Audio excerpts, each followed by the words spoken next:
નમસ્કાર, સત્યપુંજમાં આપનું સ્વાગત છે. હું છું લવજી કશ્યા. સિહોરના ઔદ્યોગિક એકમના પ્રદૂષણથી કાંગળી ગામના લોકોના આરોગ્ય માટે ખતરાની ફરિયાદ. સિહોરના ઔદ્યોગિક એકમોના પ્રદૂષણથી ઘાંગળી ગામના લોકોને આરોગ્ય માટે ખતરાની ફરિયાદ. સિહોરની જીઆઈડીસીમાં આવેલા ઉદ્યોગોના પ્રદૂષણના કારણે ઘાંગળી ગામની હવા અને તળના પાણી પણ પ્રદૂષિત થતા હોવાની તથા તેના લીધે ગ્રામજનોને અમુક પ્રકારના રોગો પણ થતા હોવાની ફરિયાદ ગ્રામ પંચાયત દ્વારા પ્રાંત અધિકારીને કરવામાં આવી છે. ઘણા ઉદ્યોગો એકમો દ્વારા પ્રદૂષણ નિયંત્રણના ધોરણો જળવાતા ના હોવાની તપાસ કરવા તથા જરૂરી પગલાં લેવા પણ માંગણી કરાયેલી છે.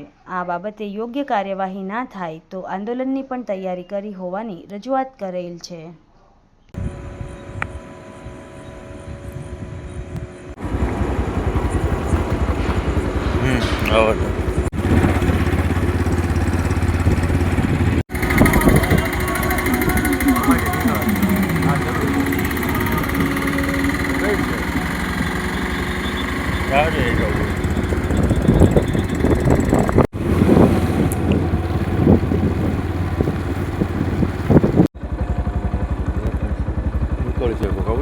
આગળ જાઓ પણ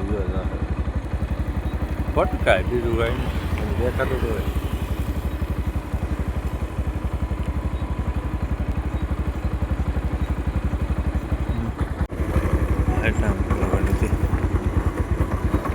આમ લાઈટ કરવાની.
જય હિન્દ, જય ભારત. આ જણાવું છું કાંગળી ગામથી ગોયલ હરીશ કે કનુભાઈ બોલું છું.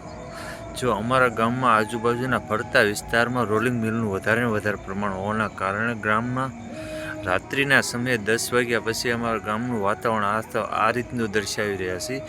અમારા ગામમાં ફરતી બાજુ રોલિંગ મિલ છે. રોલિંગ મિલના કારણે રાતના 10 વાગે તેનો પ્લાન્ટ ચાલુ કરે છે. પ્લાન્ટ ચાલુ કરે તે પછીના રાતના 10 વાગ્યાથી તે સવારના 6 વાગ્યા લગી ધુવા પ્રદૂષણનું પ્રમાણ આ રીતનું દર્શાવી રહ્યા છે. અને મેં ગામના ઉપરના શેવાળેથી જે નીચેના શેવાળા લગીનું એક વિડીયો શૂટિંગ કર્યું છે. આ વિડીયો શૂટિંગમાં સ્પષ્ટ દર્શાવી રહ્યા છે કે ગામમાં કેવી સ્થિતિ છે આ ધુવાડાના કારણે.